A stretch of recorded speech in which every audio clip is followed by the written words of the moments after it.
Hi, guys. Welcome to our latest episode of the Hollywood Connection.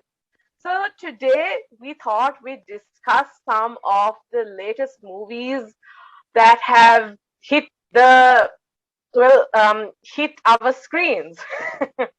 Well, So, we'll be discussing three new movies, each one of us, and then we'll be having a small discussion afterwards. So, guys, what are the movies we'll be talking about today? well, when you say screens, you mean phone screens, Mm, your tablet screens, and your computer screens, ne? And your TV screen. yeah, sadly, yes. That is. But I have Oh, yes. the new We, Amazon sci-fi military movie that came out like a few days ago. Chris McKay's Tomorrow War. Nuan, what do you have? Yeah, so I'm going to be talking about A Quiet Place Part 2. ooh. Ooh, And I'm going to be talking about Disney Pixar's Luca. Luca. Okay. So is it okay if I go first? Yeah, Sure, sure, go go ahead, for go it. ahead. Okay, so let's see. For those of you who haven't watched it, Luca is sort of like as actually Luca. Well, it once again proves that Pixar. Well, they've done it again, and they will continue to do it again. As I always say, they still have it. They've still got it. Okay, so Luca is basically like a coming of age story. I mean, as for those of you Pixar fans, as you always know, they don't just hit us with an adventure or a story. They hit us with something to think about with when it comes to their movies. Like you always end the movie with something or another to think about. And this movie, it's about friendship, it's about family, and it's about acceptance.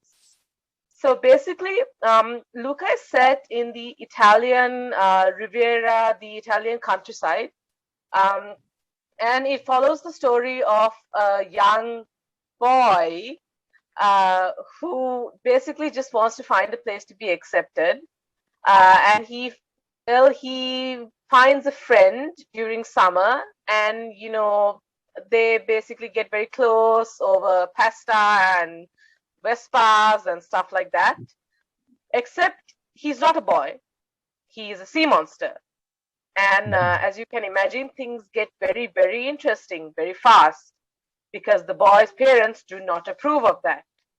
And there is a lot of fun, there's a lot of great characters, and there is a lot of beautiful animation because the animators drew inspiration from the real Italian Riviera and the real Italian countryside. So even the smallest building in the background, you can see how much work, how much detail they have put into it. It's so much, it's so entertaining. It gives you a real how do you say this? Like a real Coco vibe, like the Mhm. boy running away from home, and then the parents getting all crazy about it. But in the end, he finds family, he finds friendship, and he finds something even more. So it's a really beautiful film and a definite must watch. I'd say another great one from Pixar. Yes. I haven't seen it yet. I've read up about it a little bit here and there. And definitely, uh, like Shami says, Pixar can't do anything wrong. But I like how they are dealing with real life issues using, Luca's sea monster, roots to deal with how people view, people are not like themselves today. And yeah, that's a movie I'm definitely looking forward to watch. Yeah, Pixar films have always been something of a thing for me. I mean, I've always loved them. They've, I, like you said, they've still not done anything bad per se. So yeah, definitely looking forward to it. yeah, I Very mean good. they usually make movies to like a very good quality, right? Just curious, who's in this movie? Like who's voicing the characters? Like, Oh, okay. and So there is Jacob Tremblay from the movie Wonder. There is Jack Dylan Grazer from It. I know there's Maya Rudolph. I love her. Okay. She's so funny. I can't remember the name of the girl, but I remember those three for now. Yeah. Okay. Vasant, do you want to go next? Sure. So, The Tomorrow War was basically a movie that was supposed to be released by Paramount in theaters, but then COVID happened, and then Amazon bought the rights and released it on the 2nd of July.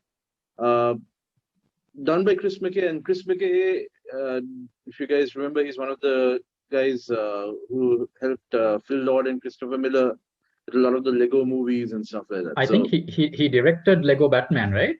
Yes, he directed Lego Batman, and then he was also he's been like a stable mate for Phil Lord and Christopher Miller, like when they were doing 22 Jump Street and so on and so forth. So this is a very unusual direction for him to take, but I won't dispute a lot of his directorial aspects. The movie in itself, if you're looking for a sci-fi military flick, definitely hits most of the points there.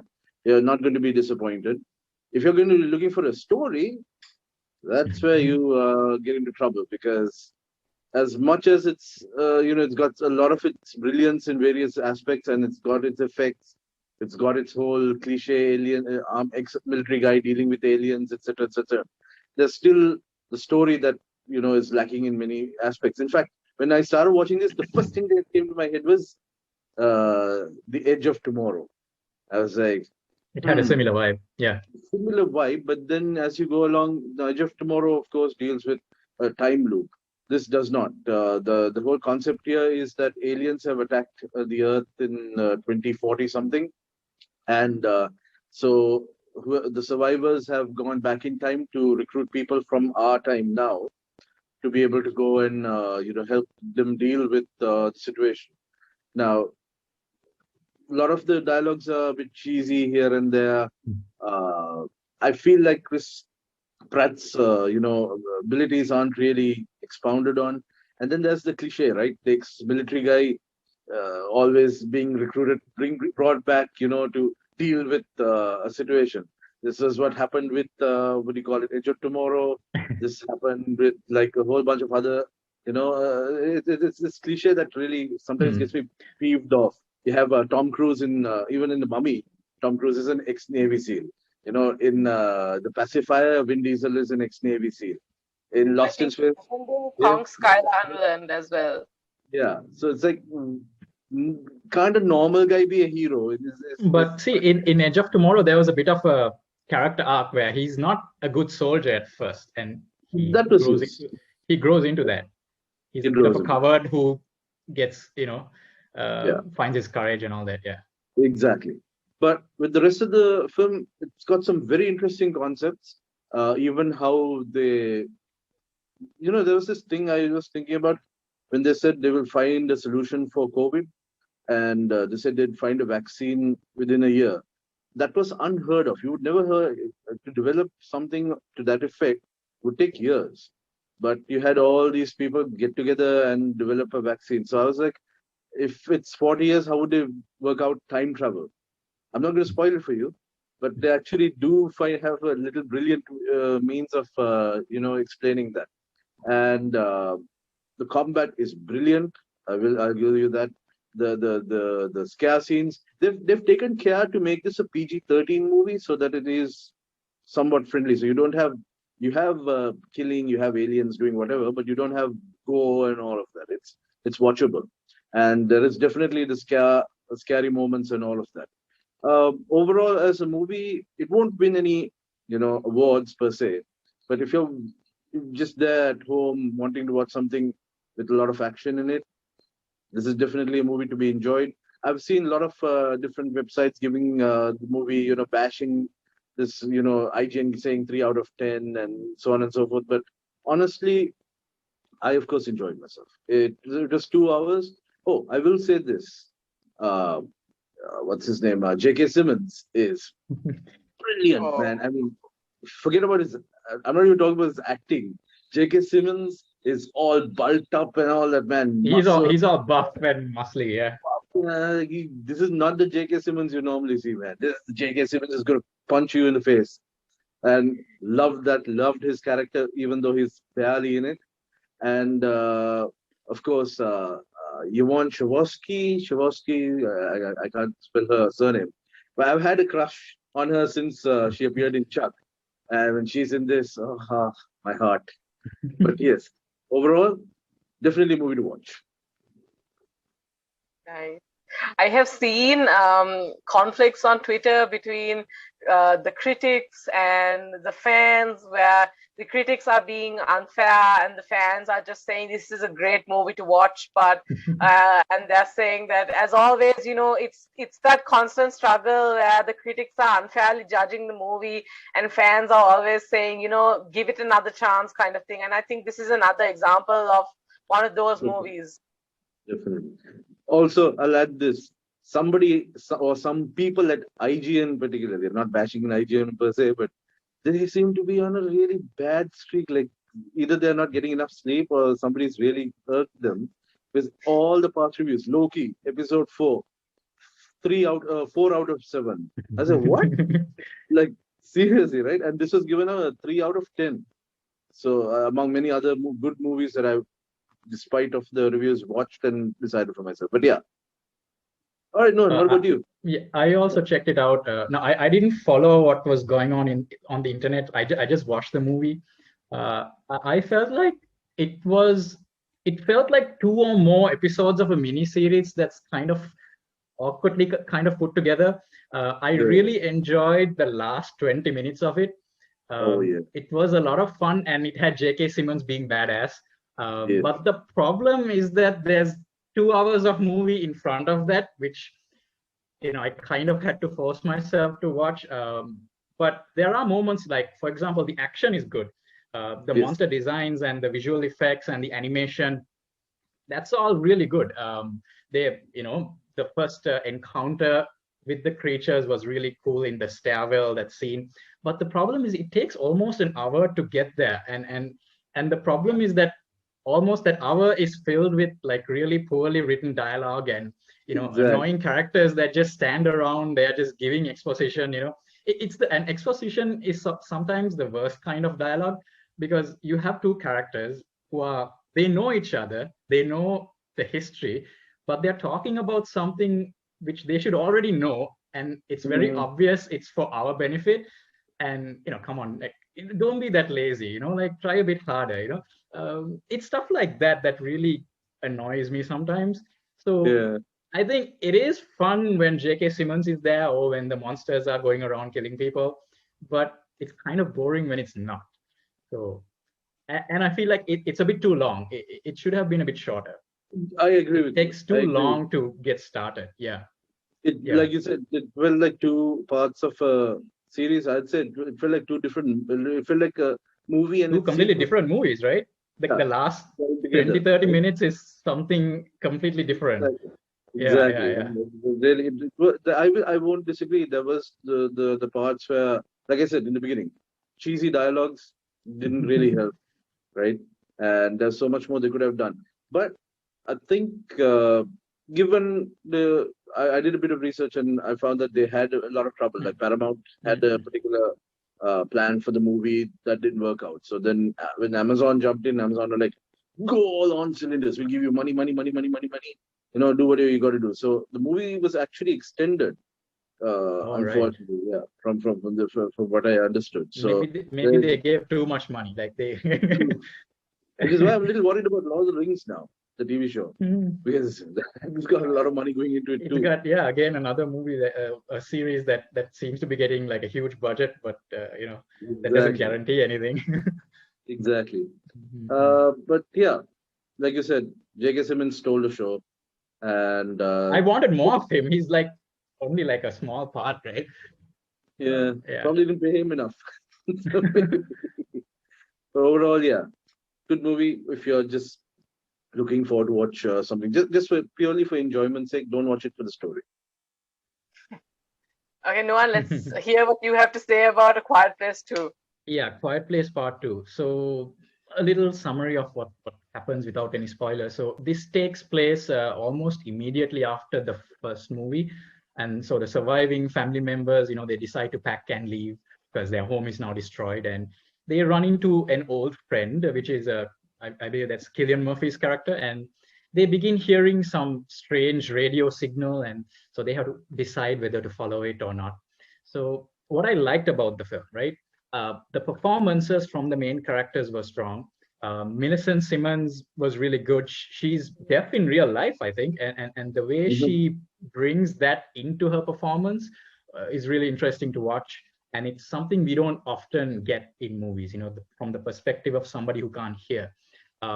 Kylian Murphy was good. I like the relationship between him and the girl. I like how, at first they have some difficulty because he can't understand sign language. And I was a bit annoyed because they got over that really fast. I feel like that's something they could have, that lack of understanding could have been like a bigger challenge for them to overcome with time. But it's like 5 minutes. It's like, yeah, they understand each other, whatever. And then Emily Blunt is good. And the boy, Noah Jupe, something, right? Noah Jupe, yeah. He's also good. The action scenes, yeah. I think in this one, he actually gets a chance, more scenes and all that to like really shine. Yeah. Especially, and also Millicent, they all, have plenty of screen time, and you can see the performances and everything's very strong. I like the scenes where, the characters are being stalked by the monsters. They're shot really well, and you can clearly see and sense the tension and the danger that the characters are in. They, of course, they play around a lot with the sound, and sometimes the lack of sound, when you hear from the girl's perspective. So those things were done really well. Now getting to a bunch of stuff that I didn't like. Now the sound element, which the movie relies on, when it's done properly, it's really cool. But there are moments where it's sort of inconsistent, and that bugs me sometimes, because sometimes they fire guns to kill the monsters, but then you think, okay, then shouldn't that attract more monsters to that spot? But that never seems to happen for some reason. And then there's the walking barefoot thing where the family is always walking barefoot, and you see their feet are bloody and raw, and it's such a big deal, right, in the first movie. But then Kylian Murphy is walking around wearing shoes, and what's up with that, right? And normally I try to give the movie a chance, because I use my mental gymnastics to kind of explain these little things because I want to enjoy the movie, right? But sometimes I feel like part two is kind of making it difficult for me to get over those things. Those little tiny things like that, right? And the other thing was that now we watched plenty of post-apocalyptic movies, right? And they all seem to end up at the same place every time. There's a mysterious radio signal. Oh, who could it be? Is it survivors? Is it a safe haven? Is it the promised land? Is it a trap? Like, it always ends up there. And I'm a little disappointed that they decided to go there, because I feel like that didn't add anything to the unique premise they have, right? Because I feel like they should have doubled down on the sound element, because that's their most unique thing. They figured out how to kill the monsters in the first movie, but there's nothing here that kind of up the stakes, right? There's no I don't want to think of things that could have been done, because but maybe a new creature or something that can hear, that can locate them without sound or something, I don't know. But I feel like the sound element is their strongest thing, and they didn't do much. They didn't do enough new things, right? So some kind of new sound-based problem for them to solve. That's what I would have liked to see. But they did the safe haven thing, which has been done before, and done better, I feel like, in some other movies. And they also threw in some cannibals, because post-apocalyptic movie has to have cannibals or something. I don't know. These kind of overused tropes. So to sum it up, I like the movie for the most part. I like the performances. I like the action scenes. But I feel like they played it a bit too safe, and they had a unique concept, and I feel like they should have built on top of that. But it's a decent movie. Yeah, that's what I felt about it. What about you guys? What did you guys think? Uh, Definitely not as good as one. One Yes, was one was brilliant. one was I very mean, unique, one right? It was was new. very. Like, I mean, it one was was like you said, brilliant for sure. based on Yeah. the title, right? Quiet Place. So the whole thing was how they use the sound, and one. I mean, they use sound beautifully. hmm, And like you said, there were a lot of plot holes in the second where only sound is concerned. yeah, Um, but I definitely the things I did like about the movie were how they went back in time. So you're going there. You've there's a seen the flashback. trailer, so Yeah, there's a flashback. you know that you know the movie, right? You've seen the first movie, so you know one of the characters is already dead. But it's nice to see that character being shown at the onset of the movie, and how it gives a background as to how a lot of the stuff happened, which is something missing from what do you call it? Something they didn't properly tackle in the previous movie we talked about, Tomorrow Okay. War. All right. They tell you how the aliens arrived on Earth, but then beyond that, it's just left as an empty plot. Like maybe they were thinking they may do I enough mean, to get a sequel, but yeah. that's But back true. to But Quiet then Place. again, it's one of those things that doesn't really require. I mean, you can. We've seen it before, right? It's not like, Exactly. yeah, But the things that I also agree with you with how they didn't properly go through with the sound aspect Although or explain. you were talking about the sound aspect, but the thing is, now we hmm, can't say much about the sound aspect without spoiling it. But they did now, for example, the way it ended and the way hmm, that stuff happened towards the end, that of course was, I guess, like a good ending and stuff because it builds up towards another movie. That I Yes. like that, and I liked some of the parts of the movie that were like really where they show what's happening here and hmm, what's happening with Emily Blunt's character and what's happening with Millicent's character. I hmm. love the film editing though; it was Yeah. amazing, and Yes, There's like two parallel things that are happening at the same time. at the same time. And you have finally, that right at correct, the end, where I'm not going to say what exactly happens, both of yeah. those characters are walking towards, and that scene was really cool. The Yeah, way that Yes. so came together. you have to give them props for film editing and the way that they actually like put everything Oh together yeah, because it technically on a really technical level, cinematography, editing, really it good. was Yeah. incredible. Yes, and Yes. storytelling wise, I mean, yeah, they could have done more, but Yeah. I really liked it in terms of the way they brought everything together towards the end and everything. And like Yes. you said, the performances and everything were phenomenal, especially Yes. Millicent. She was amazing. She was Yes. incredible. And I think she sort of like stole the show, especially since they actually had the chance to sort of shine in this movie compared to the last one. They really, like, we got to see what they were made of. So, yeah, it was incredible. And for me, it was a good return to form for Cillian Murphy because put aside Peaky Blinders, a lot of his past movie roles haven't been much to talk about. This is the guy who was brilliant in Sunshine. He Underrated was movie, brilliant Sunshine. in. Like not many people have watched that. Yeah, that's another movie to really watch. I mean, it's a proper sci-fi. I mean, if you talk about sci-fi films, I would put that in one of my top 10. And Cillian Murphy shines in that in a brilliant way. But then you had all these recent movies where he wasn't really like, even in the Dark Knight trilogy, what his role was in that was like, I was left to this thing. The Peaky Blinders, of course, brilliant. But in movies, here, he was brilliant. I loved his role. I loved the character he played. I loved the interaction he had with Emily Blunt and with the kids. Uh, Definitely almost as good as Millicent. But Millicent, yes, as both you guys said, she just carried that movie brilliantly. And I love how John Krasinski decided that this role needs to be played by somebody who truly understands what it is to Hmm. be in that place. to be to go through that kind of disability, or go through that kind of those challenges. And brilliant that way, with that aspect, brilliant.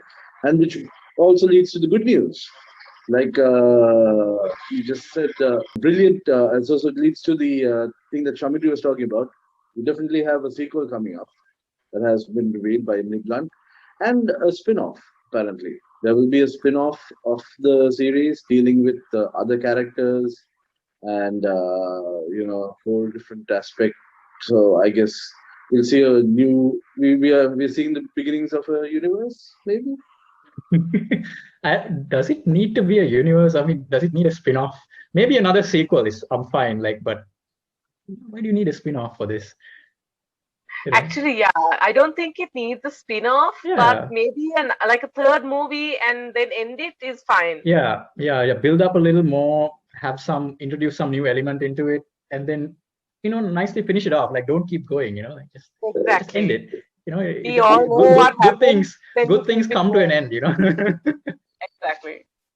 If you're rating the three movies, you're putting them together, how would we go? Wow. Okay, I'm gonna leave that up to you guys. Okay, each of you give a rating for your movies, Zulu. Okay. For Tomorrow, I would say 7. So it's a 7, right? Savitri is not completely stuck. She's I'm thinking. So while you're thinking, I'll just say, Quiet Place Part 2. I would also give it a 7. I'd say that. I'm also thinking 7. Oh my god! Really? But I thought you seem to really like it. 7.5. Okay. 7.5 or 8. Because let's say because it's a Disney movie, I'm going to say 8. But you can't do that. It has to be like what it is. Okay, fine. 7.5. Okay, cool. Okay, guys. So those were our mini reviews of movies that we have seen this past month. So if you haven't seen them, definitely check them out. And you know what's coming up this week? It's Black Widow. So we will definitely be talking about that soon. So stay tuned. Okay, bye guys. See you guys. Bye-bye.